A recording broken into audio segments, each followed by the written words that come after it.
Let's see. Yes. Okay. Sorry, you guys. I hope you're gonna come back to the stream. Let me share it.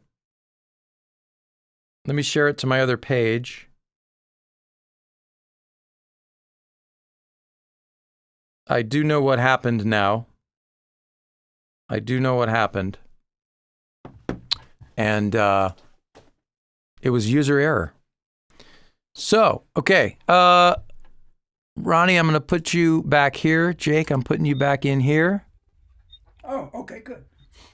And Cool. hopefully Roche comes back. Hopefully Roche comes back. And let me see. Hold on. I'm getting a quick text. Yes.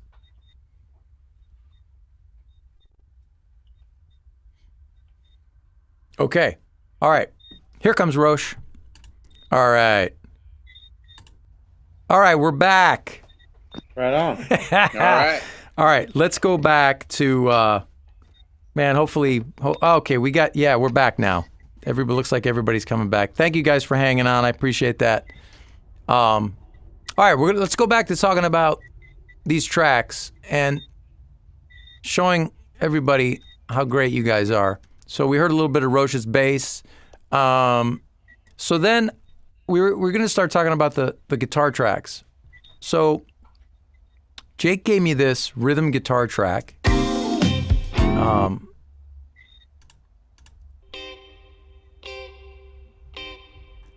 Which, man, it's perfect because for the vibe, like that's exactly. So Jake, tell me the inspiration for that awesome sort of real simple but perfect guitar part. Well, I think we played that tune a couple of times in That's right. together, and That's right. so I just tried to kind of recreate that. It would try to make it sound as live as possible, right? And I think we did that when you just played the track. I haven't heard the final mix until you played it, and I think that even though we were all in our separate little places, it has a real live feel. So when you sent me the track, I just you kind of try to improvise a rhythm part that you would imagine that you would play if you were live in a club or in a concert. Because to me that's how that tune sounds, right? So the variations that happen when you're improvising a rhythm track like that kind of make it a little exciting, and then when everyone else kind of improvises their part, you actually sound like a live band. So that's and I would say the inspiration for all of that track would probably be like all the stuff that Cornell Dupree played on all that Atlantic soul stuff, from Aretha and Donny Hathaway and all that stuff. So that's sort of where I come from that. That's awesome. Well, and then you sent this lead track, and it was awesome because the email said, here's the lead track. It's 90% too much. So, yep. So you were like, just, cut out what you need to cut out and leave what you want to leave. And so I just took and based on I have to interrupt one thing. Yeah. Normally I wouldn't do that, but I had so much fun playing. I just couldn't stop myself. So I was like, someone else is going to have to cut that stuff out because I'm just having a really fun. I think it was probably first, take through. I was like, it was really fun. So, and I don't think Ronnie had put the organ track down yet. So I wasn't quite, it was pretty much wide open. I had an open field to, do whatever I felt like. So it was fun. This is the intro. We'll just take a listen to Jake's 2 guitar tracks.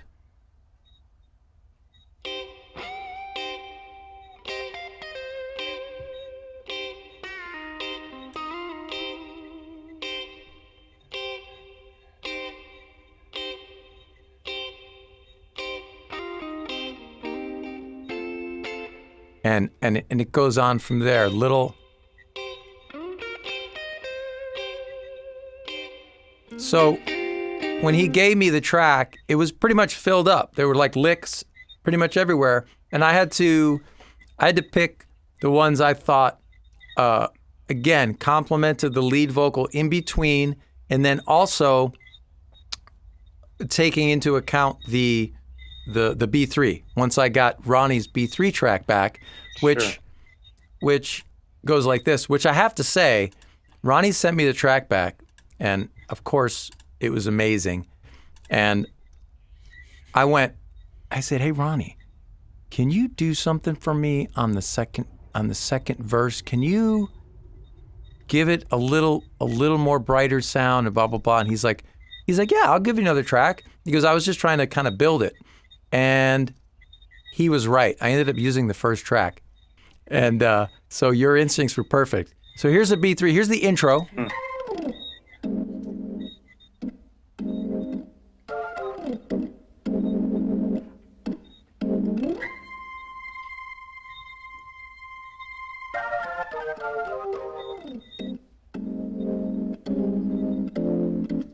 Know what I'm saying? I mean, so let's listen to. Oh yeah. Right?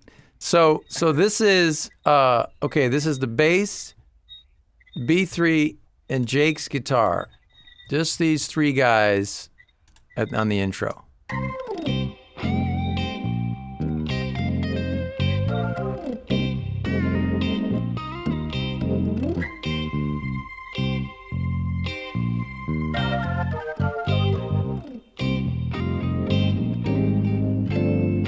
So when I got all three of these back, 4 tracks really, because there's 2 guitar tracks, I realized, all right, I need to redo my piano because it was way busier than it is now.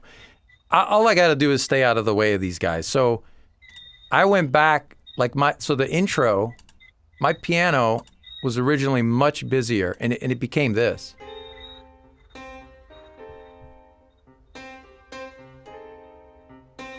Yeah. Mm-hmm.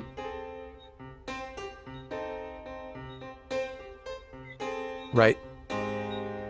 And I kind of made Whirly a little more of the focus.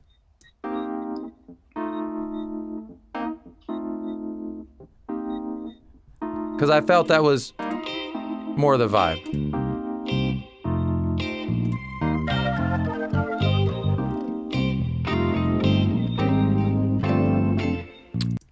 Right. Yeah. So It's funny about music, isn't it? Music tells you what it wants. right. That's a great way to put it, because I had a certain thing in my head that, okay, it's gonna be like this, but then once you guys put your awesome sauce on it, and I got that back, okay, oh, this is great. So I'm gonna adjust because this is better, right? So for me, okay, the piano, less is more. Less is more. And I learned something a long, long time ago, is that the best music comes when you let musicians do what they do best. Let them play. So like, the last thing I was going to do was dictate to the three of you what I thought. I'm like, here it is, put what you think is best on it, right? And that's what happened. You guys gave me back this amazing track. So my task was figuring out the lead vocal, where I was going to kind of bring up the organ, bring the guitars in and out, right, through the lead vocal. So I knew the first verse had to be sparse, right? Just the first chorus.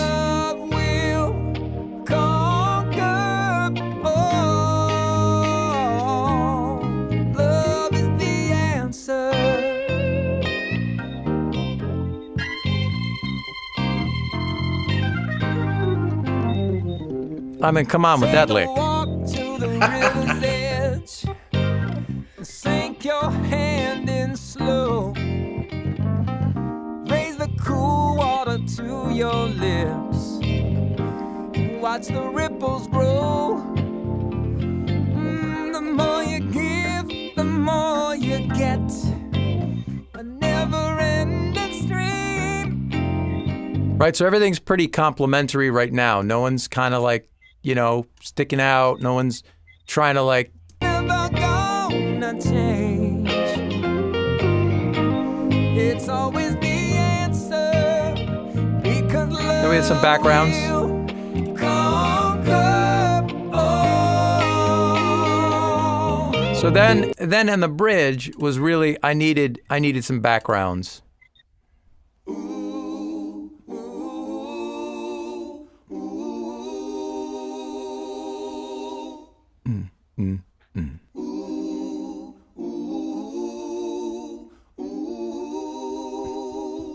Can't be found. Hey, yeah. Hey, yeah. Hey, yeah. Down to the river.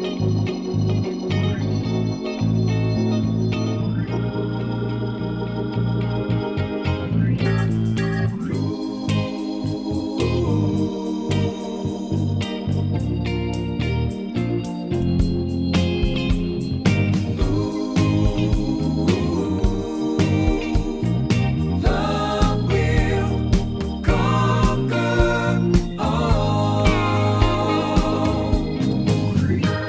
And then at the end, it was kind of time for Ronnie to play a little bit. Hey.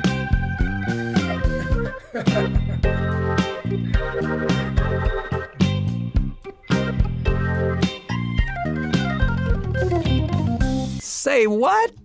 What? Hold on. Let's hear that little lick again. Hold on. Come on now. I mean, just the three of you.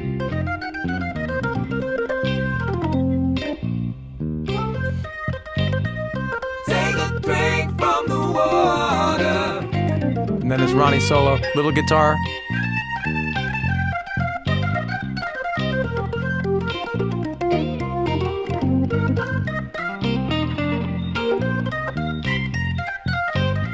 Ah, Right? So, I mean, that's grooving, man. the truth is, with you guys on that, I mean, it made the whole thing so much easier. And it's interesting. I haven't really listened to these mixes. When you do an album, it takes you a minute. You kind of got to step away from it. And there's always things you would change. As I listen to these over and over again, the guitar should have been a little louder there. I should have brought the whirly down. But the three of you, man, brought this thing to life. It's order of magnitudes above what it would have been without you guys. So I got It wouldn't have happened. It wouldn't have happened without you. Thank you very much. Yeah, Right? it's a great tune, no matter what. So the foundation is strong. Whatever is built upon that, I mean, it's a great tune. So I appreciate that, man, and I appreciate you guys coming on. Love the three of you so much, and I hope that we get to now, Roche. We get to see each other and play music, right? Every week. Yeah. We've been doing live streams with Santa Fe. Jake and Ronnie, I hope at some point in the future we get to make some music again. we will. I right. appreciate you gracing my album. All right, you guys. Well, congrats, man. All right, Thanks for having us. Thank you, Nice to man. see you guys. you too. Later. Nice to see you, man. Yeah, woohoo! All right, I'm so glad we're back. I'm glad you guys are sticking with me. All right, the next song, we are moving on. We're going to bring on, in just a minute, we're going to bring on Mr. Michael Cavanaugh, one of my best friends and someone I get to work with quite a bit. Not now, but this song is called "This Love Is Like Water." It goes like this.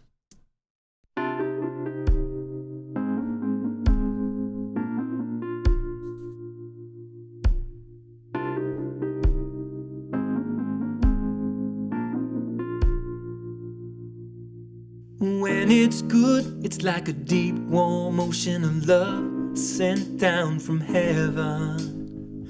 It's a raindrop blooming into a rainbow. It's perfection. But then the pressure rises and things heat up. Something sets us off and tempers bubble up. Then we kiss and make up and the whole thing starts again. This love is like water, up and down like the waves. Hot and cold, ice and steam, it never stays the same. Oh, it's calm, it's clear, gentle as a stream. Then it's a raging river faster than you've ever seen. Back and forth like the tide. This love is like water.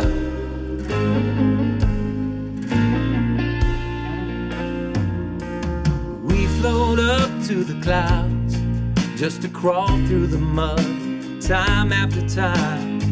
Maybe love really is thicker than everything. It really is blind. We climb aboard and head out to sea, knowing all too well how rough it's gonna be, and end up swimming back to that sandy beach in the sun. This love is like water, up and down like the waves. Hot and cold, ice and steam, it never stays the same. Never stays the same. Oh, it's calm, it's clear, gentle as a stream. Then it's a raging river faster than you've ever seen. Back and forth like the tide. This love is like water. Leaving you is unthinkable. Oh, you're so irresistible. We play this game of push and pull. Oh, but we both know the ship is unsinkable.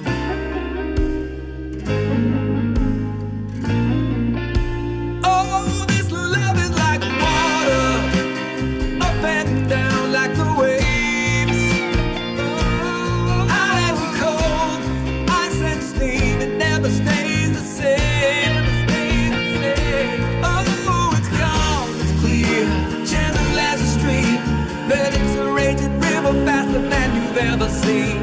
Back and forth like the tide. This love is like water, up and down like the waves. Hot and cold, ice and steam, it never stays the same. Oh, it's calm, it's clear, gentle as a stream. Then it's a raging river faster than you've ever seen. Back and forth like the tide. This love is like water.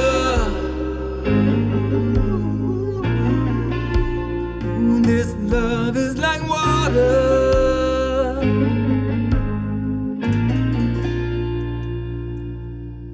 All right. That is This Love is Like Water. And everybody say hello to Mr. Michael Cavanaugh. Am I here? You're I'm here. Wow. Cool. Oh, man. It works. So I got to tell you guys, most of you know who, wait a minute, no. Most of you know who that guy is. Oh, you're flying the right way. Good for you. That's right, who this guy is. But if you don't, Michael Cavanaugh was the star of the Broadway show Moving Out on Broadway. It was a musical based on all the songs of Billy Joel, and he was handpicked by Billy Joel for the role. And on top of being amazingly talented, he's one of the nicest guys in the world. That's the truth. No way. And it's true. It's true. And I want my $50 for that after the show. You got it. So the other thing is that he's kind of a technical nerd like me. Yeah, he's kind of a geek. And so he texted me when the whole thing started to go south, and he goes, "I think it happened because of this." And he was right. So I'm scared to change the window layout, Mike. But I don't blame you. how do I get the screen? How do I get my screen back on? Well, you know, If I screen share, if I hit it, if you hover over the window, and then you see at the top where there's a monitor in the middle, yeah, click that, click that. and it's there. But now I don't see you. Now you don't see me. Okay, so your screen sharing thing is different now. See? Well, That's okay. Yeah, you have some sort of different setting. Now, if you go up there and click it again, what happens? If I click it All right, again, so you go, so you still go back and forth. That's cool. yeah, I can go back Right. and forth.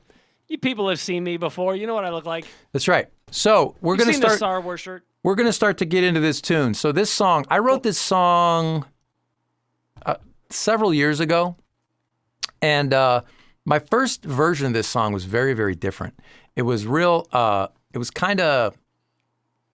It was more heavy. It was real heavy with a lot of almost industrial sounds, almost like kind of like an Imagine Dragons thing. You heard that, right, Mike? That version of this song? You know, I think so. I think on an airplane years ago, flying Yeah. somewhere. And when I decided to do it for this record, I wanted this record to have that kind of late 70s kind of vibe. So I took a totally different approach. And so, again, it started with piano and drums, and it really started, the whole song started with this motif. Let me back it up a little. It started with this whole little musical motif.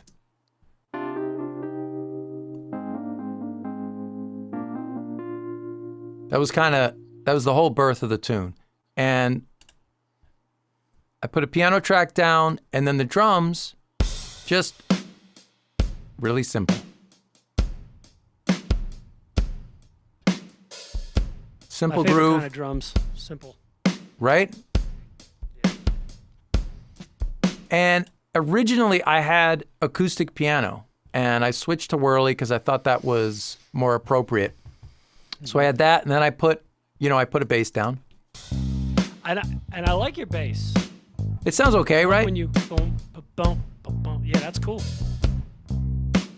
And I put this down. I put acoustic Nice. guitar down. It's basically I played it once, I put it on the left, I played it a second time, and put it on to the right. So, That's great. and then I called Mike. I was like, Mike, do you want to do some guitars on this? And really, the only thing I knew that I needed the main hook, I needed that on guitar. And I knew I wasn't going to be able to play it really very good. And here's what Mike did, and it's like so perfect. Check it out. No, that's not it. That was It you. goes like this.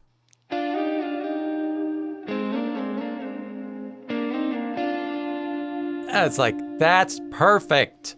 That's perfect. And then, Thank you, sir. man, so then, But as soon as I heard you play it on the whirly, I was like, I bet he's gonna want me to do that on the guitar. you knew You it. sent me the song, and before I played anything, I just listened to the song for like 3 days, Okay. long enough for me to come up with too many ideas. You told me you had a lot of ideas, right? Yeah. But Yeah. this was the first time that you had really played guitar on somebody else's tune, right? In a while, anyways. Not the first time, but in a No, while. I did years ago. Yeah. Yeah. Yeah. Not the first time in your life, but so then you gave me 1, 2, 3, 4, 5. You gave me a total of 7 tracks, right? Two of I them might have done that. Yeah. were that lead line, but I'm gonna go through these. I'm gonna go through these tracks because they all of them really complemented the tune. So this is the second verse coming up. Maybe I'll play the whirly and a little bit of vocal so you guys know where we are. We float up to the clouds.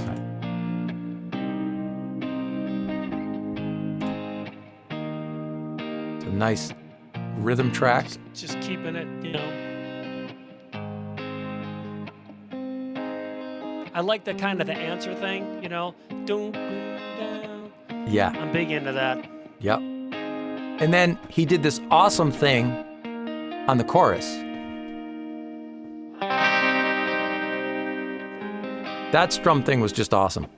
Oh, thanks, Perfect. man. And then when we come up to the bridge, we get the first instance of the noodle track, which again is kind of like lead lines coming in and out of the vocal, right? So that comes I was in. trying to stay out of the way of the vocal. Yep. And then when we get to the bridge, I'm going to solo the 2 tracks that he did on the bridge. So on the right, there's one on the left and one on the right. So this is coming up.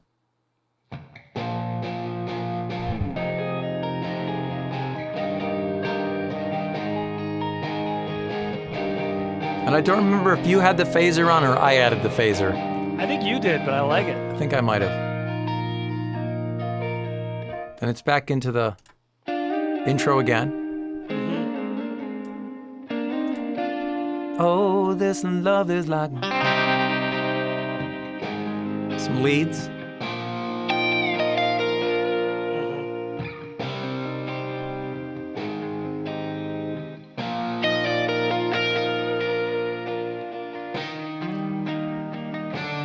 There's my answer thing, you know. I'm so into it. It's great.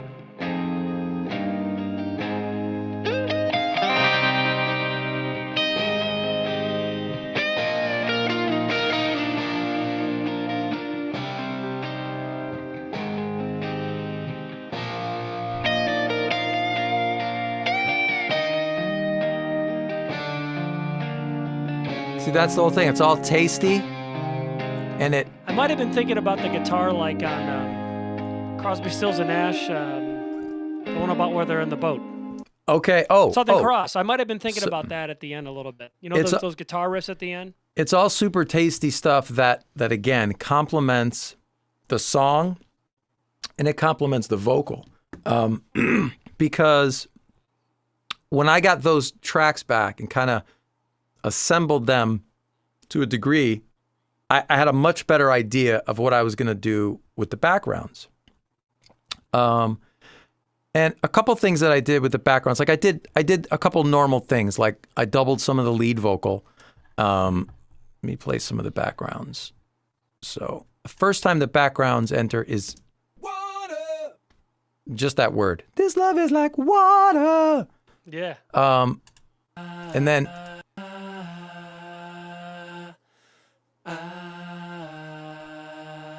so that's the first chorus. Let me put the lead vocal in for some context.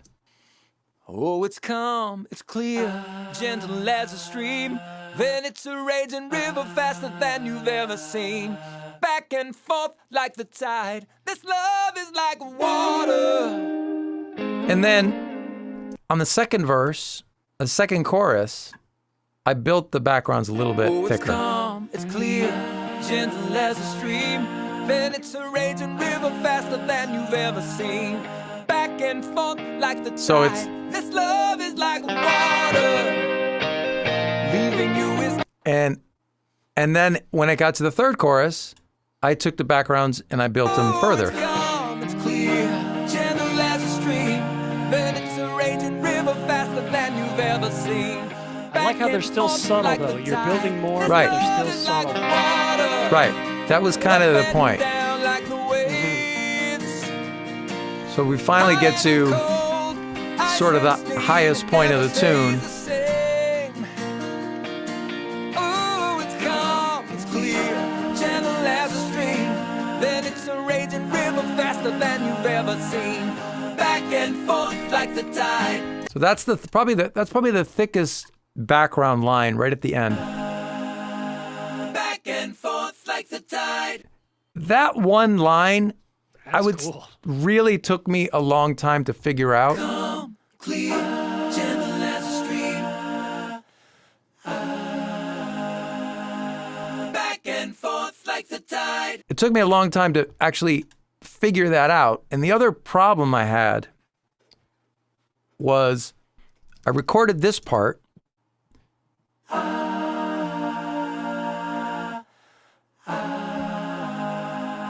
And then I had these on separate tracks. Calm, clear, gentle as a stream. And believe it or not, they had to have completely different EQ settings on them because they were not it's just the vowels and the syllables, they were not coming across right. So it took me a while to blend those.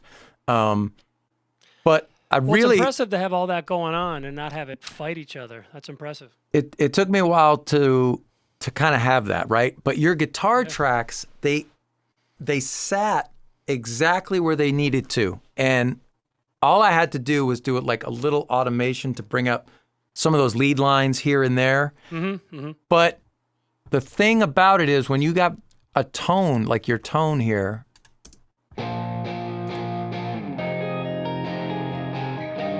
those are two really almost opposite sounds, right? You got a little bit of a clean sound on the right, a little bit dirtier on the left. Yep. That's the only part where the dirt comes in, really, is on the Right. Yeah. But man, it works so well. And this sound right here, which I would not have thought of, is so perfect. That sound on the chorus, I was like, well, that's brilliant. That's perfect. I don't know where you got that idea. It just, I heard it in my head, man. I heard it.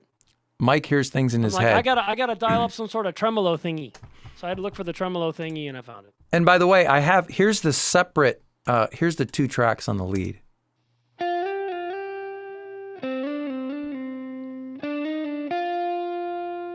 That's the first Slinky. one. And then,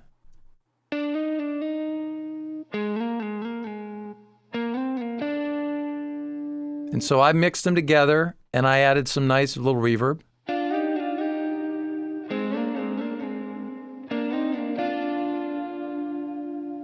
And what's the guitar you played for that? Was that the Blue Strat? No, I played that, the Telly. That's the Telly. It's the Telly. Yeah, you know, I was a lot of guitars, so I was grabbing them, trying them all, and I expected to play the Strat. And I was playing it on the neck pickup, so on a neck pickup, you know, they can all sound similar, but for some reason that one. And then on the dirt stuff, I played that Orange Sunburst Les Paul. The Les Paul. So it was the Les Paul and everything else was the Telly. Mm-hmm. Oh, okay. Man, that's weird. Well, it sounds great, man. And Thanks, and man. you used plugins for the sound?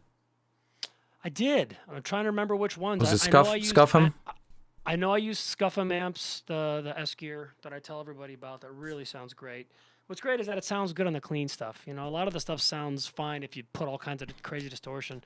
And I might have used a Logic plugin too. I don't know, but it was mainly the Scuffham amps. We're really a couple of nerds, you guys. If that's not coming clear, we're a bunch of nerds. And I have to say, you guys, I have to tell you, Michael spent literally like 2 days with me trying to figure this technology out because this is a new program that I'm using. I'd never used it before. And with the guests, Mike said there's a new feature in Ecamm that allows you to bring guests in the interview. Well, it wasn't quite working for me right. And he, hours and hours helping me put it together. So That's all right, because you spent hours and hours with me when we first started doing live streaming, because he streamed before I did, and he spent the same amount of time with me getting it to work. all right. You know what I can't get out of my head? I know we're talking about the other song, but Yeah. That's good. I can't get out of my head. That's good. Well, Michael, I got to thank you so much for your contribution to the record. Dude, for sure. We gotta start writing again together, and let's man. do some tunes. We have a couple incomplete things that we started that have life to them. Yes, that we got to finish. Remember them. That we got to finish. All right, my brother, I appreciate that. I will talk to you soon, and we're gonna go on to the next tune. Thank you, Michael. Awesome. Yeah, man. See you later. All right. We are moving on to a song called Fade Away. So I'm going to ask Mr. Michael Peterson to click on that link to join the broadcast, and we're going to play this song that I co-wrote with Michael Peterson called Fade Away. Ooh, let's play the beginning of it though. How about that? That's not the beginning either.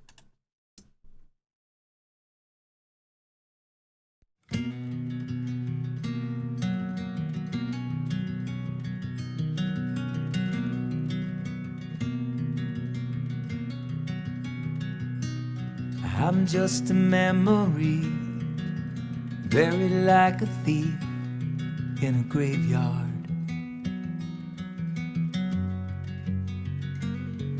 You dug this hole deep, desperate to keep me out of sight, out of mind, hoping in time that I just fade away, like old photos in the cardboard box, down from your grandma's attic, time forgot. But I am not just gonna fade away, like it never happened. Wish I could. Just a finger snapping, off I'd go. But we both know I won't just fade away.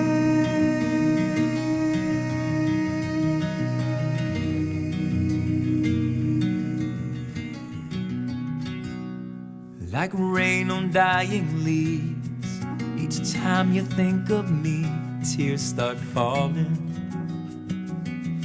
Feels like the hurt just happened, whispering in your ear. A paralyzing fear says you are trapped once again. With no defense, I'm not sure how to fade away, like it never happened. Wish I could. Just a finger snapping, off we'd go. But we both know I won't just fade away. The truth is, this was not your fault. Can we agree this is no way to live? We need forgiveness, forgiveness. Help me fade away. Help me fade away. Help me fade away. Listen to your love. Oh Lord, I want to fade away. Help me fade away. Let me go. Let me go. Forgive yourself. Fade away. All I want to do is fade away.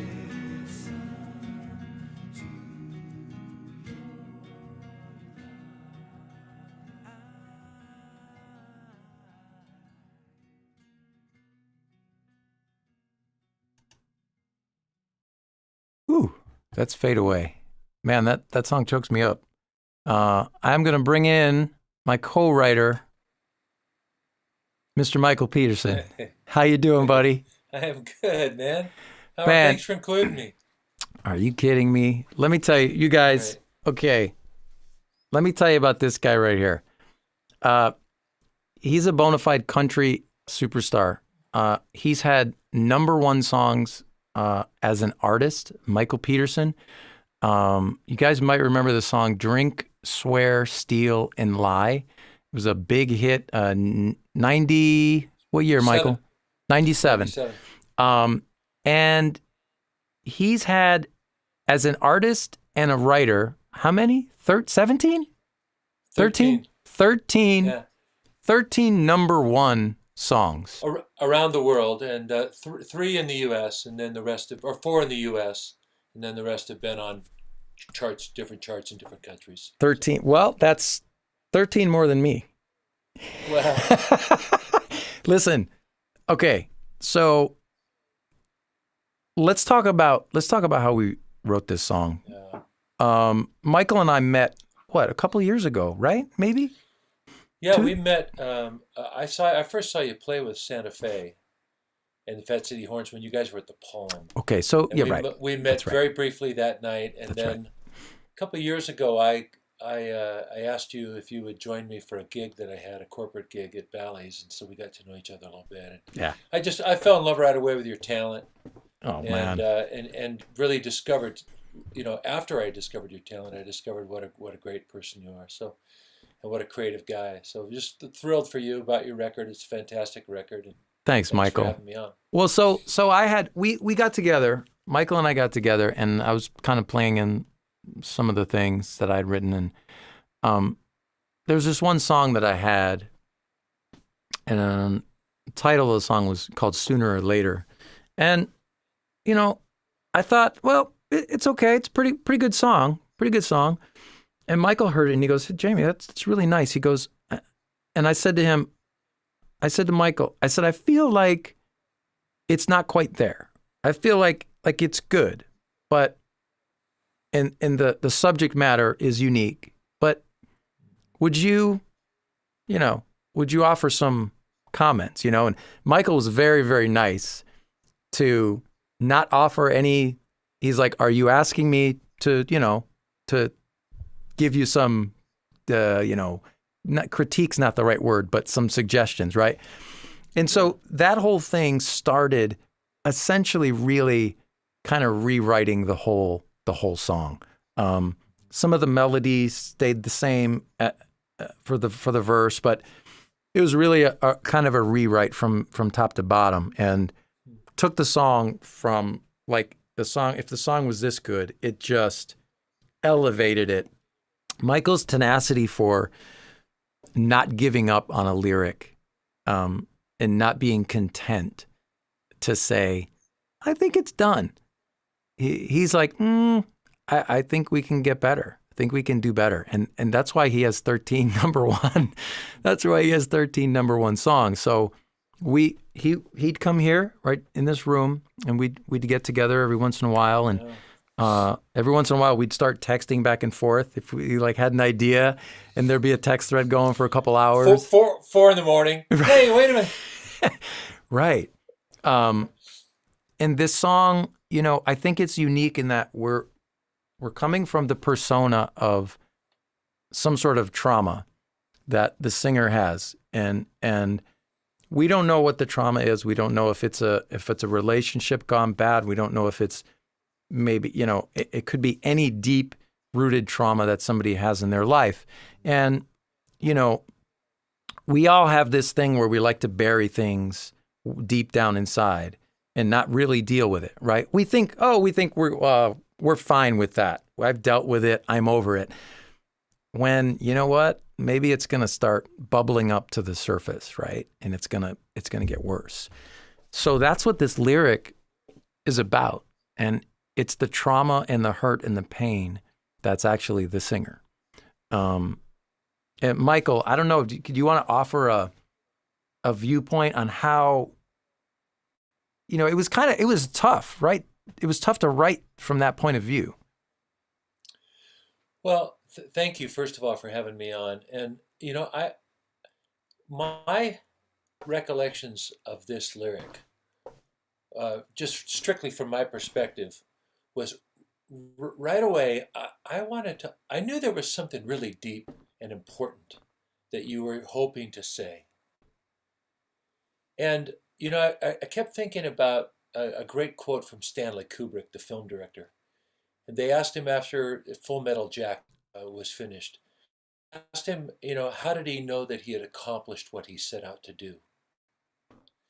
And his response was, he said he knew that he had accomplished what he set out to do because the feeling he had after he saw the movie was the same feeling he had when he first had the idea. So when I heard this idea of yours, and I could feel, I felt something inside of me, like there was something really important. It was really important to you, Mm-hmm. that you wanted to say something, but you weren't exactly necessarily sure. This is how it hit me. I'm not saying this is the truth, just how it hit me. Mm-hmm. Was that you weren't sure, because we were still getting to know each other. Yeah. Pretty new relationship. Yeah. And I wasn't sure that you were necessarily feeling ready to be that vulnerable with me or with anybody. Sure. And Sure. I'm not saying that song's about you or anything like that. I'm just saying I sort of had this feeling like there was something really important that needed to be said, and the feeling in me was so strong, and that quote from Stanley Kubrick guided me anyway in my commitment to wanting to make sure that when we got done with the song, that it would have would give you the same feeling you had when you first had the idea. Well, And when we finished, and I saw the look on your face, and we looked at each other, we said, "Yeah, I think it's finally there." It felt complete. yeah. The other thing is, this song is a super, super intimate conversation that I think most of us, if we're honest with ourselves, probably has occasionally with something that happened either to us or in us. This conversation that we have with our inner voice. Mm-hmm. And the inner voice is sometimes personified as the voice of the hurt. These are all things that are unspoken. Right. So the real challenge of this is to find a way to say what is more often than not left unspoken. Mm-hmm. And I just think this is a really special piece of music because it accomplishes in a artful, really well-crafted, super intimate way. It accomplishes all of those things, and it never makes me. I never, when I listen to the song, I never feel like I pause to look at the lyric. Mm-hmm. I'm really lost in the feeling of it. Yeah. And your performance of it was just beautiful and right on the money, man. And you really captured it. I listened to it this afternoon on the way to an appointment, and I really got kind of choked up. And the other thing I want to say is I listened to your whole record again today, and this is a very different kind of song than any other song on your album. Yep. From a production standpoint, Yep. from a vibe standpoint. Yep. And in a way, it's almost like, well, does that song belong on this record? But I liked it because it was a nice change of pace. Right. So anyway, Right. Well, this is proof positive that if you get me started to talk, you won't have any room for you to talk. So I'll shut up now. I love it, man. I'm honored to have you here. Regarding the vocal performance, when we finally had the song finished, Michael came over. He brought his nylon string guitar, and he said, "Well, let's put it down. Let's put it down." So we got a tempo, and I think what we did is we put a mic on the guitar and we plugged it in as well because this guitar's got a nice pickup on it. And so we recorded that first pass, and he did a double. We did a second guitar, and then he added a third. We'll go through some of those, and then he did a vocal on it. And Michael's It's just our work tape, right? that was kind of like our demo, right? Yeah, yeah. But Michael is such a great singer and has a great sense of phrasing and dynamics, and his demo version of that was really what I used to do my vocal. I kind of stole his phrasings and really, because it's the thing about that song is it sits in a vocal range which is tough to sing in a softer tone. So it was a little bit challenging, but it's not a song you just want to belt out. No, it's like a whisper almost. It's like Right. It's like a voice in your ear. Yeah. Yeah. Exactly. It's beautiful, man. So, all right, let's get into some of these tracks. Here's what we did. So the first guitar track is this. This is the mic.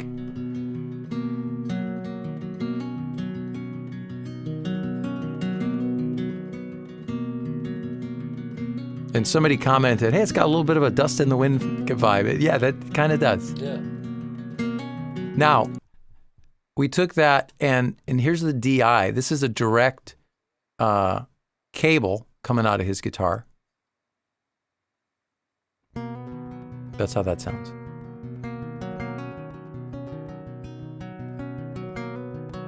And we ended up So when it was time to mix, I just blended those two. So a little mic, a little of the direct. And they both kind of complement each other. And then, so when the chorus comes in, there's a second guitar that comes in. So you get this nice, beautiful.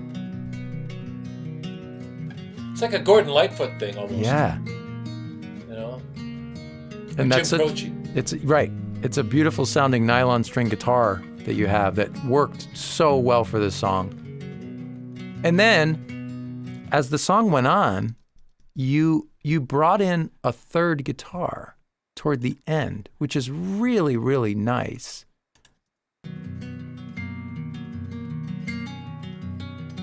Get a little low end thing. Which here, let me solo the third. And it's right in the middle. Kind of rounded it out. Yeah. So when that's kind of like snuck in the mix,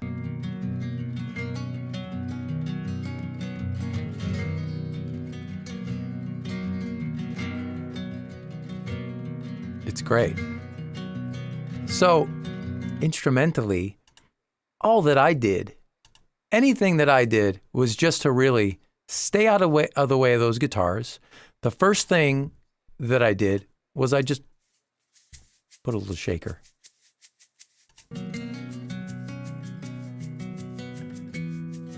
It gives a little heartbeat. Yep. And I added a little Wurlitzer. I think the Wurlitzer adds a ton to the vibe. It just gives color. Right? It's so simple too. And then acoustic piano in the Just right. chorus. Just in the second chorus. Yeah, it's like a waves. Right. Right.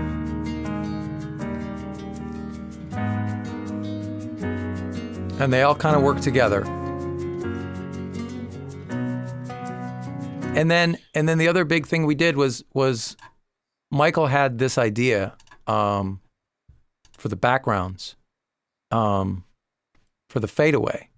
So he put down, man, it was maybe 3 or 4 of these.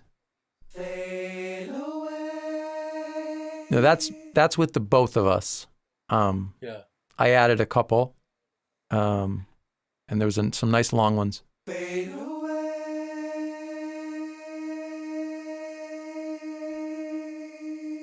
Yeah.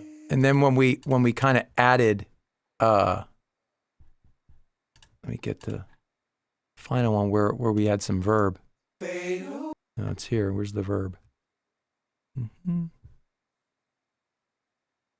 I think it's here.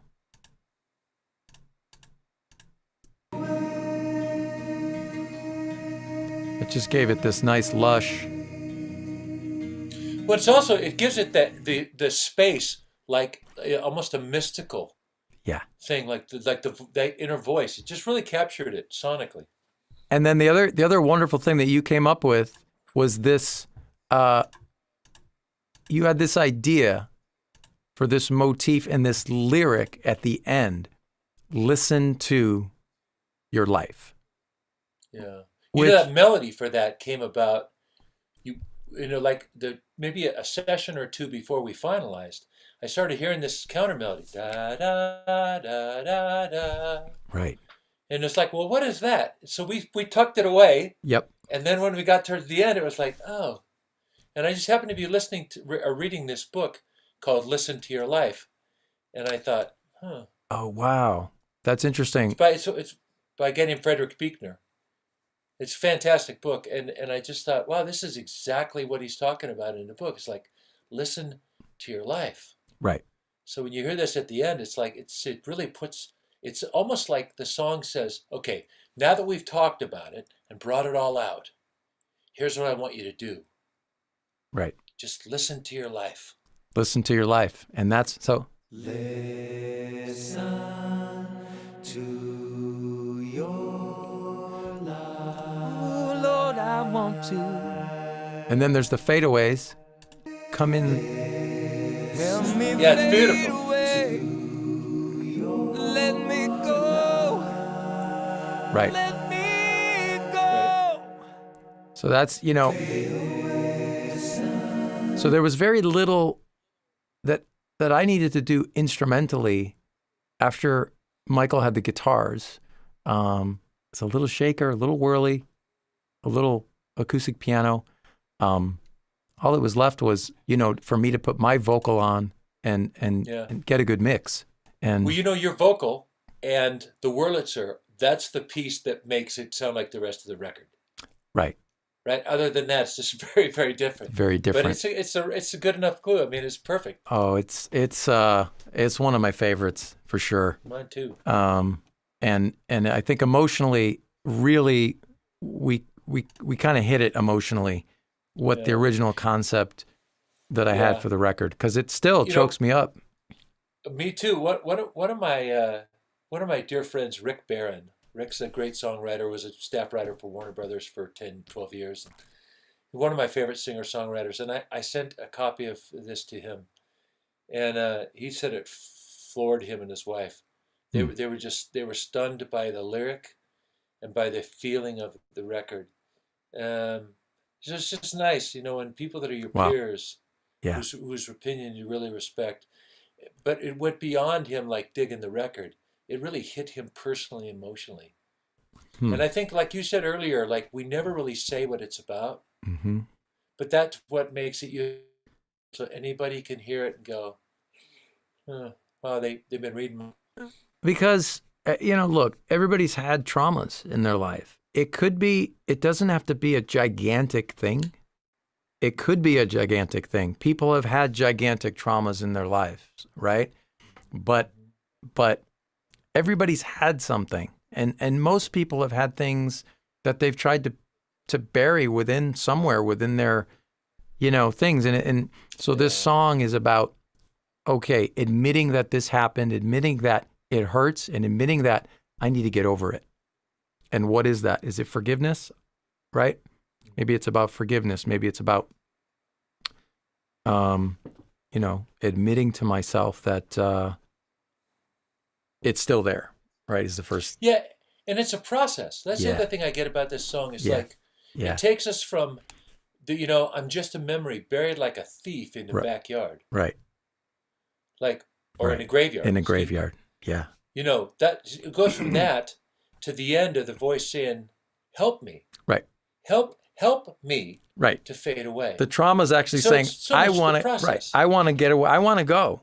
You won't let me go. Yeah. Right. That's what it's saying. So, and we don't, like we talked about this, we don't provide the solution. You know, we really kind of don't. We just say, look, this is what it is. But, which is right, because you can't really ever give the solution for somebody else. Like we all find our way. That's right. And that's part of the grace of this song, I think, is that it reminds me anyway, that we all have to find our way. Right. And it's a little bit at a time sometimes. It's a grain of sand upon a grain of sand sometimes. That's awesome. Hey, by the way, tell everybody what you're up to. You've got like a cool show you're doing. Well, thanks to Patty and Paul Malloy on Positive Listening Radio. Every Thursday night I have a show called Funny You Should Ask, and it's at positivelisteningradio.com. It's on every Thursday night at 8 p.m. Pacific, but you can also stream it on demand anytime you want. And it's an hour of comedy, hits, classic hits from all genres, touches of inspiration. And it's just a nice, upbeat way to laugh a little bit, hear some songs that you loved and remembered, haven't heard in a while. And maybe you just, have a little touch of something that'll get you through the week. Awesome. Thanks for asking.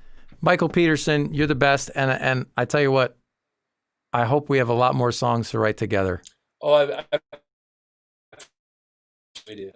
Yeah. All right. I love you, brother. Thank you so much for coming on. Okay. Thank you, man. God bless you. Have a good night. Bye-bye. Bye. That was so cool. All right. We're getting close to the end. I'm glad you guys are sticking with me. Oh, my goodness. Thank you so much for doing this. Nikki Logan says, Fade Away is my fave. I appreciate that. Thank you. All right. So I'm going to ask Chris Brady to come on in. And Dave Inamine is here. And I'm going to ask Jerry Jones to come back. I hope you're still hanging in there with me. This is a song called Beautiful Day. It goes like this.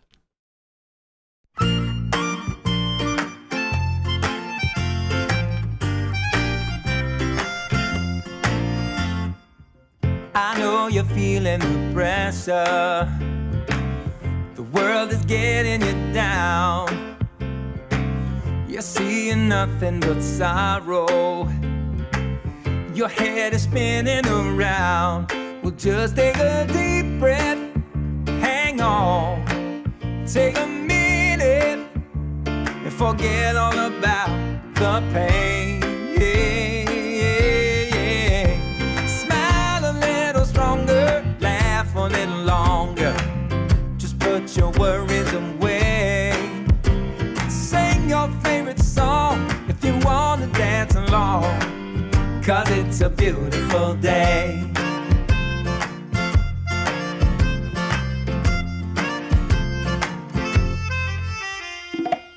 I know it ain't always easy. Sometimes it feels like a grind. But things can always get better. It starts by changing your mind. Now don't you be sad now. Step back. Take a minute. 'Cause it's all gonna be alright.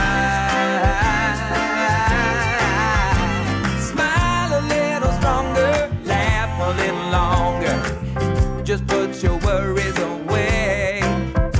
Sing your favorite song if you want to dance along. 'Cause it's a beautiful day. Take a look around you. The world that will astound you. Good times are coming your way. Life is just a song. Come on and sing along. 'Cause it's a beautiful day. Just go ahead and ignore things and put your head down in the sand. For today, run away from your problems. Go and live in a fantasy land. Oh, just make the most of this moment. It's easy if you try. It's time to stop and smell the roses. Kiss the darkness goodbye. Smile a little stronger. Laugh a little longer. Just put your worries away. Sing your favorite song. Come on and dance along. 'Cause it's a beautiful day. Yeah. Take a look around you. The world, it will astound you. Good times are coming your way. Life is just a song. Come on and sing along. 'Cause it's a beautiful day. Yeah, it's a beautiful day.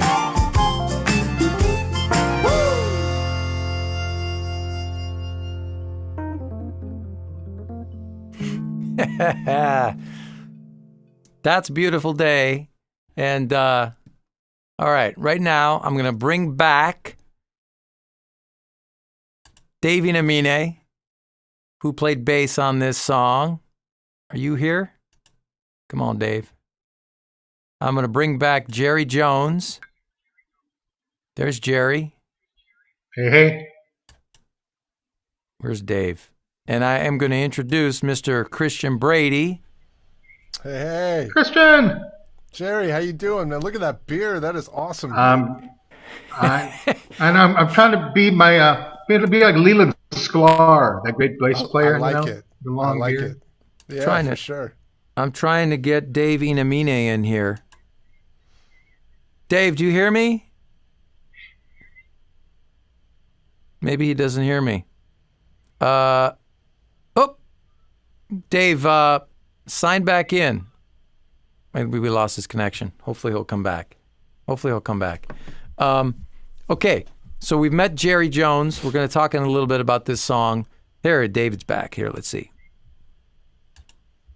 There we go. Hey, Dave, you're back. There he is. All right. Back. Awesome. Hey, Dave. Okay, so Chris Brady, how you doing? I'm good, man. I'm good. All right. For those of you, I gotta tell you, Jamie, real Yeah. quick, man. This record is fantastic, bro. I'm really oh, thank you. really proud of what you did here, man. It's amazing. You got a great record here, and everybody that contributed to it is amazing also. So congratulations, and I'm so happy for you, man. Thank you. I appreciate that. I really appreciate that. Well, Chris and I have known each other, man, how many years? It's been quite a while. Probably A while at now. least 10 years, right? Yeah, about that. It's probably We- about right. The first time we worked together was we were in Frankie Perez's band. Correct. Frankie Perez and the Truth. And we were working at the Palms, and we'd do Red Rock. And it was kind of a new band that Frankie put together. And man, after about, maybe 2 months, that band started to gel and really became a kick-ass rock band. Well, we had a lot of time together as well when we were doing that project with him in LA, right? Right. So we were in LA all week, and we Right. were recording and writing and all of that stuff. And I think that really just brought it all together even more, you know. So that was a special time, man. It was Yeah.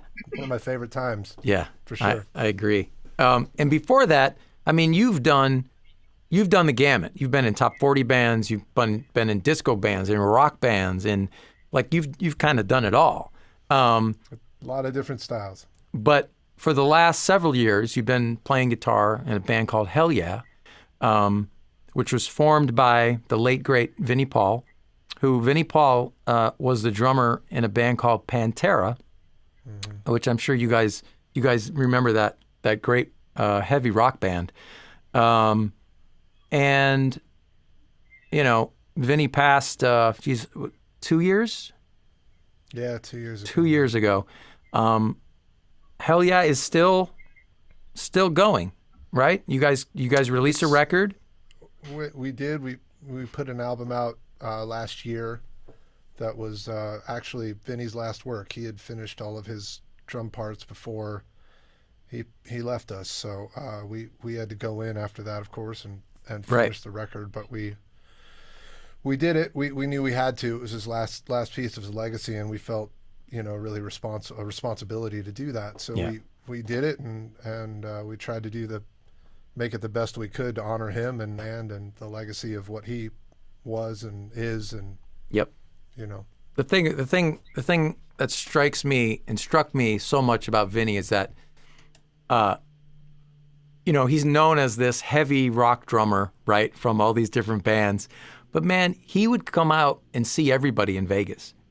He would Yep. see everybody, and he was the nicest guy. He'd come up, hey, give you a big hug. How you doing? You know, he was just this nice, happy guy to be around. You know.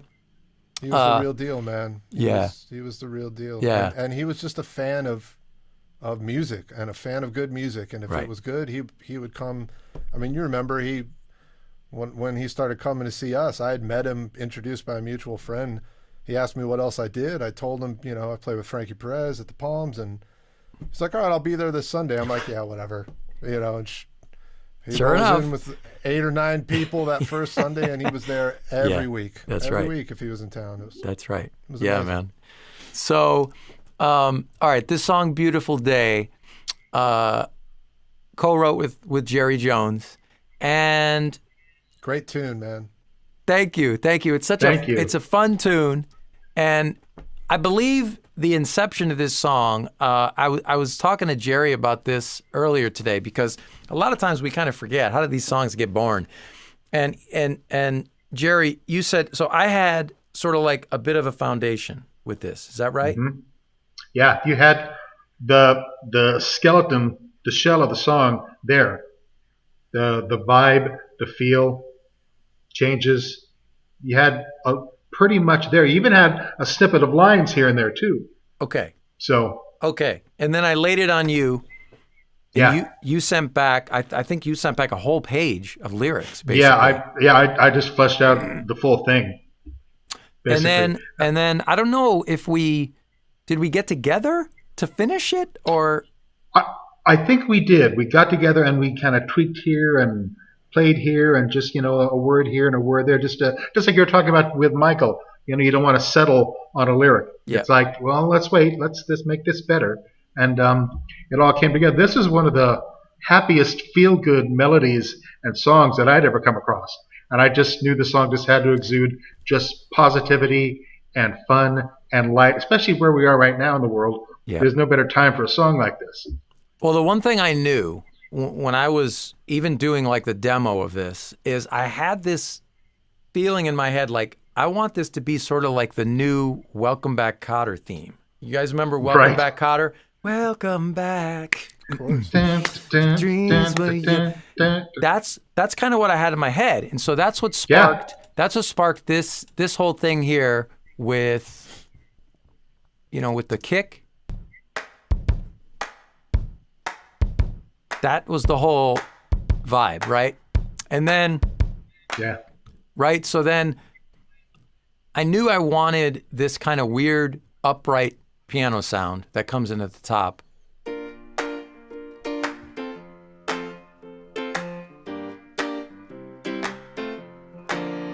Right? So I knew I wanted that. I knew I wanted some Rhodes, and I did a really bad acoustic guitar track.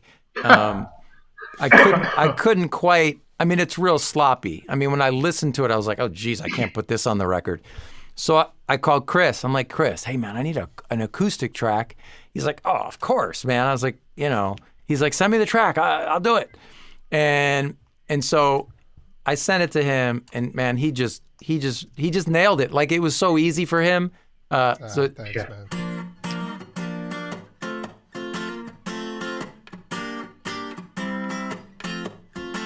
I mean, right? And then it comes back in at the chorus.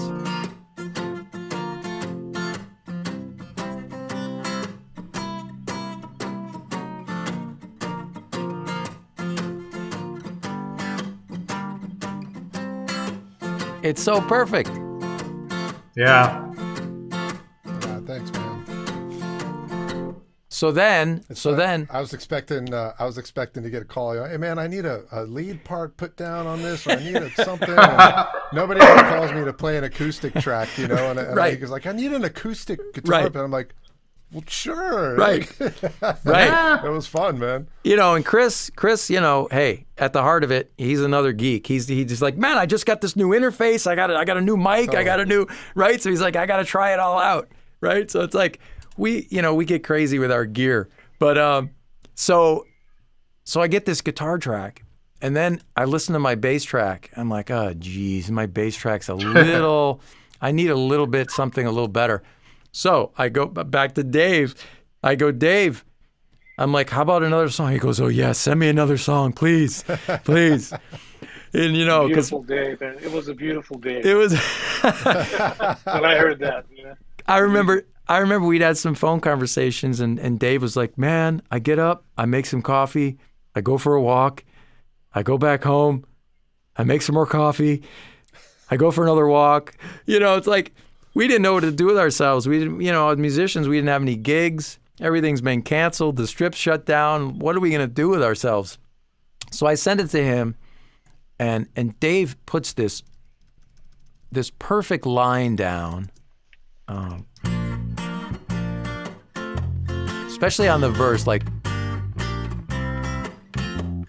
check out the verse right here.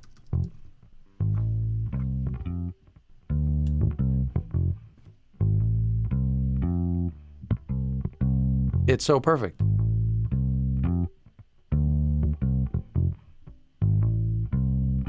So the great thing is the three main elements there, because the Rhodes isn't even in yet. The three main elements: piano, guitar, and bass. Now for the first verse, I take out the acoustic, so it's just bass, vocal, claps, Right? Sorry, Chris. And the vocal, right? But the reason is because now when the chorus comes in, the guitar becomes so much more important. Yeah. So the chorus comes in, and now.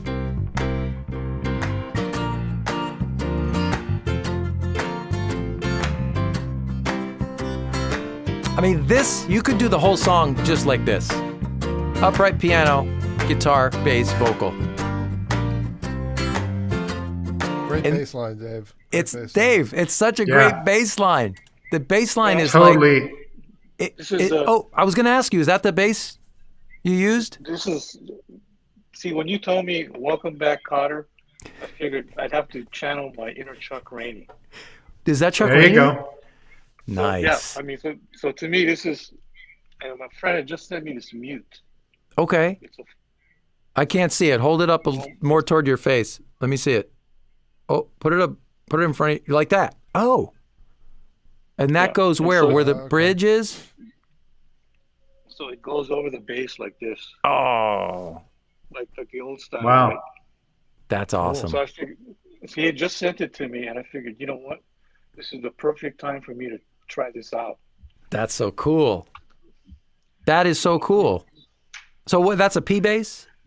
Yeah, P bass, and you know, it's kind of modeled after that whole, like a '57. You know. That's awesome. See, I mean, Nice. look at that. Eh, Nice, one man. piece maple neck. You know. At the heart of it, we're just Purdy. That's beautiful. at the heart of it, we're all just a bunch of nerds. Well, but Gearheads.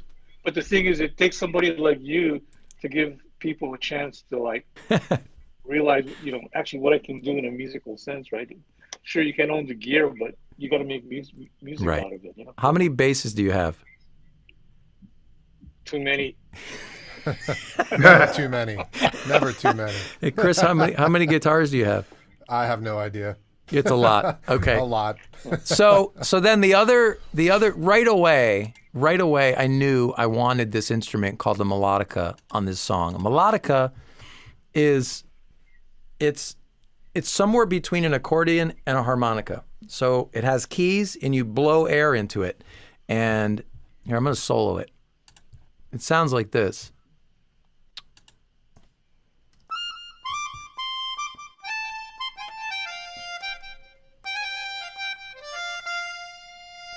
Right? And it comes back in. Because I felt that instrument has the lightness, airiness, and the sort of fun quality. That was what this song was really all about. Did you actually play it, or was I it did. a plug-in? It's a cool no, sound. No, I played it. That's cool, I actually man. played it. I put a mic right there and played it. Now, Stevie Wonder used one of those on something, right? It sounds like, was it something from the 80s maybe? Or Stevie, it well, sounds like something, I will tell sounds like you, something he recorded. it could have been. I'm not sure, but I will tell you who plays one a lot is Donald Fagen from Steely Donald Dan. Fagen plays it a lot. He, Yeah. some of the stuff that sounds like it might be harmonica on a Steely Dan tune is actually melodica. And if you see him in concert, a lot of times he's got one and he has a mic attached to it, so he's wireless, and he's amazing at playing melodica. That's cool. He plays that all over the Nightfly. Yeah, exactly. It's all over his Nightfly. Yeah. Yeah, okay. Talk about Yeah. a great sounding album, right? Nightfly. I mean, if you're into Perfection. great sounding albums. Yeah. I mean, I prefer horrible sounding albums. I don't know. I mean, if you like that kind of thing. So then, like, when this, I think the second verse comes up, I think I add a shaker like this. A very simple Sometimes it feels like a grind. shaker comes in. Right? And then, by then, the Rhodes makes its entrance on the second verse and just does a little bit of noodling. It's like making a stew, man. Right. Yeah, man. Right? And the Rhodes, like, I kind of wanted it a little sloppy. Yeah. That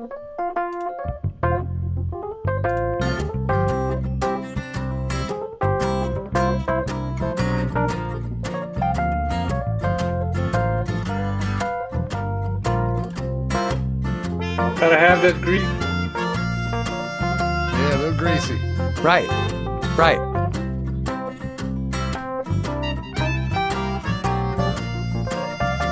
For everybody listening, when someone says put some stank on it, that's what they're talking about. That's what they're talking. Right. Right. Exactly. That's There's the stank. That's it.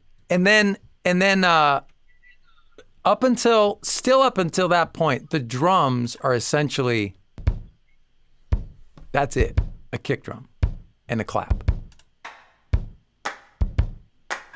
and this little shaker. I mean, that's it. There's no real drum kit yet. And then when we get to the bridge, we've had some backgrounds. Beautiful day. And then here's the bridge.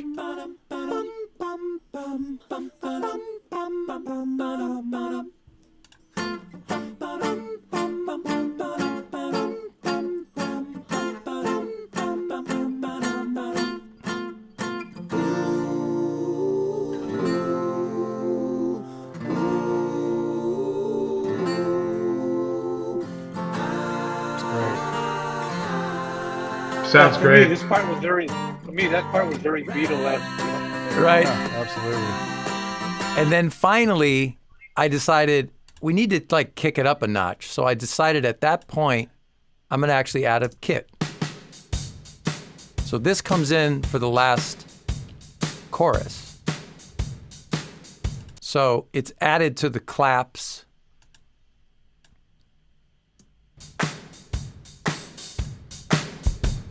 Right, and that just kind of kicks the whole thing up a little bit at the end. So right after the bridge, Smell the roses, kiss the darkness goodbye. finally we get a Smile a little stronger, backbeat. laugh a little longer. Just put your worries away. But really, the song, like, I thought about literally doing the song with bass guitar and piano, because I love this, like this sound right here, with the bass, the acoustic guitar, and the piano. That is a cool sound. It is cool. Yeah. It's a beautiful day. And I mean, that's pretty much the whole song. I mean, I did add a little bit of delay on the vocal. So like, if you listen to the vocal, it's the lead vocal dry. I know it ain't always easy. I did a little delay like this. Sometimes it feels like a grind, but things can always get better. It starts by changing your mind. A little reverb. Now don't you be sad now. But that's it. That's it, man. And I really like how this track came out. It came together so nicely. Came together nice, man. And man, it's just like I'm telling the other guys, like when you add great players to to your stuff, it elevates it. It just takes it to another level. It's so I want to, I got Jerry Jones, of course, for helping me write the tune, and Dave for putting this great bass down, and Chris for the guitar track. It elevated the track so much. You know what I mean? Totally. Pleasure was mine. So I thank you Well, guys. you know, Beautiful. I mean, for me, just hearing it stripped down like that, it sounds like a couple of guys on the back porch, just Right. hanging out. Totally. Right. Right. That's the feel. And that's Having a good time. that's the vibe. That's the total vibe I wanted. Just that whole down home kind of vibe. And You can't hear this song and not go. right. Exactly. That's Just, you it's get your just head happy, bobbing. man. It just you can't be upset when you listen to this song, man. It's so good. Yeah. It's And I'm telling you, I know it's 11 p.m. on the East Coast. Sorry for all the East Coasters. We're going so long. I know. My mom and dad are watching. I know. I'm keeping you guys up late. Only one more song to go. One more song. So, yeah, that's exactly what I was going for, and you guys totally helped to bring it to life. So, thank you so much. And we got more music to make. So, you guys, thanks so much for Always. coming on. Thanks so much for Thank coming you. on. Love you guys. Pleasure, man. All right. Thanks for having me. We'll talk to You're you the soon. best. Thank you, man. Jerry, Dave, take Thanks, care, Jamie. man. Good to see you. Guys, Dave, Good Chris, seeing Dave. everybody. Later, Jamie. Love you, brother. Love you too. Take care, guys. Thanks, Dave. All right, you guys, man, this is so cool. We're almost to the end of the record. Man, still have a 1 there. Let me see. Let's remove that. Okay, there we go. So the last song on the album, guys, man, thanks for hanging in with me, is my cover of Time After Time. Always been one of my favorite songs. Let's listen to it.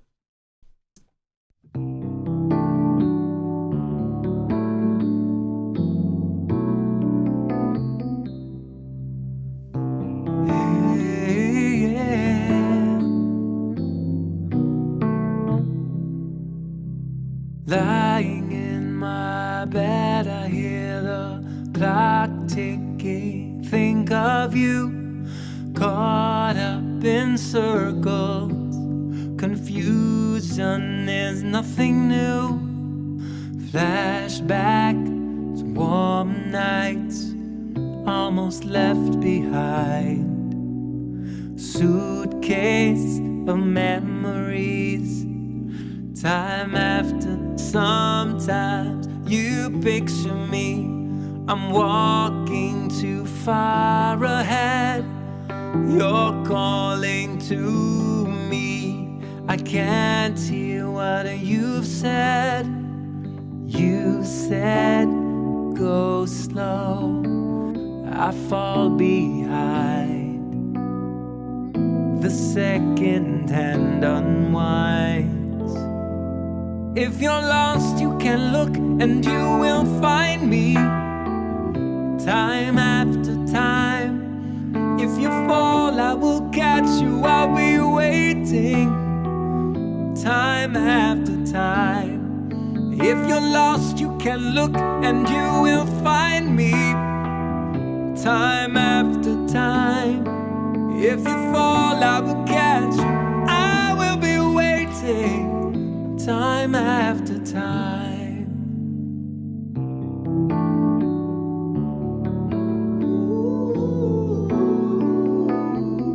Hey, yeah. Whoa. After my picture fades and darkness has turned to gray, watching through windows, you're wondering if I'm okay. Secrets stolen from deep inside. The drum beats out of time. If you're lost, you can look and you will find me. Time after time. If you fall, I will catch you. I'll be waiting. Time after time.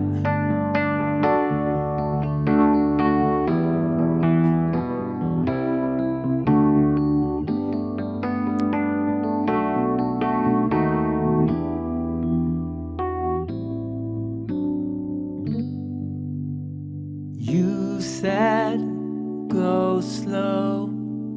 I fall behind. The second hand unwinds. If you're lost, you can look and you will find me. Time after time. If you fall, I will catch you. I'll be waiting. Time after time. If you're lost, you can look and you will find me. Time after time. If you fall, I will catch you. I will be waiting. Time after time. Time after time. Time after time. Time after time. Time after time. Oh, time after time.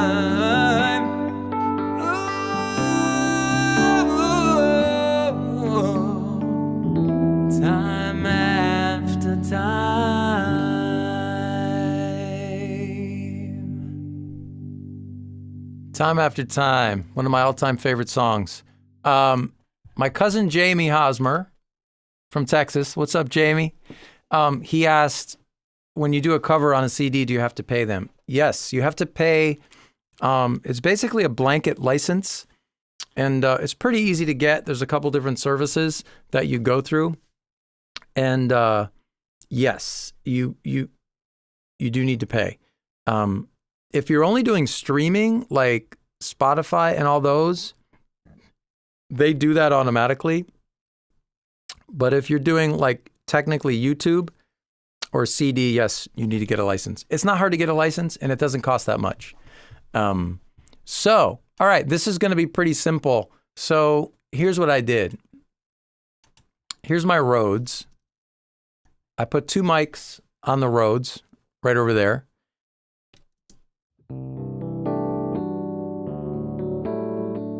And that's what it sounds like with no processing.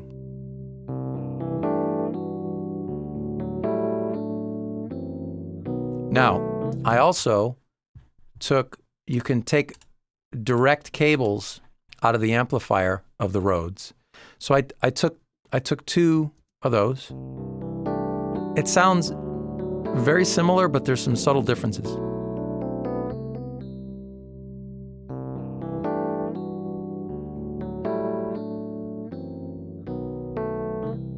And then I took both of those signals and I blended them, and I added some reverb, I added a little phasing, a little chorus, and this is what the end result was.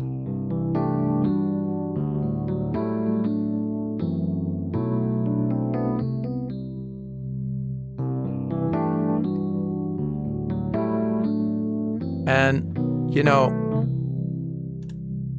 lying in my bed, I hear the clock ticking, think of you. I just needed to get a good vocal at that point, because if it's just going to be piano and vocal, woo, okay. So, caught up little in reverb. Circles, confusion is nothing new. Flashback to warm nights, almost left behind. Suitcase of memories. And then really the only other thing I did this little ad lib. I just heard this thing in between the 2 verses.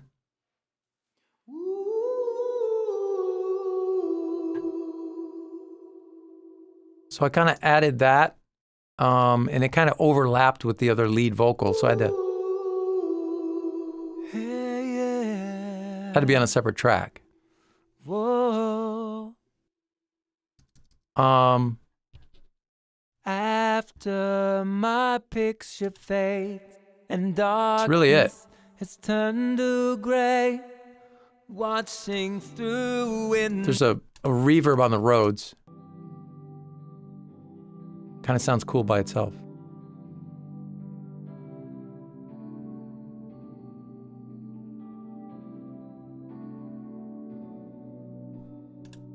The drum beats out of time. If you're lost, you can look and you will find me. Time. And, you know, truthfully, it was tough not to want to put other instruments on this. Should I add a little pad? Should I bring in some other percussion? And at the end of the day, I was like, nope, this is it. This is it. So I got to give a big shout out, first of all, to everybody that was on this episode tonight. All the musicians and writers. This album would not be what it is without all of you, including, you know what I forgot? String players on Paradise. Monique Olivas, violin. Jennifer Lynn on violin. Crystal Yuan on viola. Mandy Andreessen on cello. Thank you so much. You guys, amazing players. On Comfortable Shoes, the horn section. Nathan Tenoy, trombone. Danny Falcone and Gil Kaup on trumpets. Rob Mader, tenor saxophone, Eric T. Walt, baritone saxophone, and Phil Wigfall on the tenor solos. Thank you guys.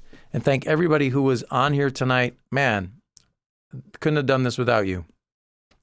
I got to give us another shout out to Mark Downey. He mastered this album. I was going to try to get him on, and unfortunately it didn't work out, but I was going to have him kind of talk about the mastering process a little bit. Maybe we'll do that on another separate episode. But Mark Downey from Massachusetts, Western Mastering, he did an amazing job helping me craft the mixes too. But thank you, Mark. Thank you guys so much for hanging in with me. I love all the comments. Thanks for, my hanging with me for the technical difficulties. And all right, thank you so much. If you guys want to purchase a CD, if you haven't already, just go to my website, jamiehosmer.com. I will say that now it is on Spotify. It's on Apple Music. It's on iTunes. It's on all the digital streaming services. So you can go, like what I would do right now is go to Spotify and just put on the album and just put it on repeat, for the next few days. That's all. Anyways, thank you guys. I love your support. I really appreciate everything. Thank you everybody who was on the show tonight. We'll see you soon. We'll see you soon on another live broadcast. Have a great night.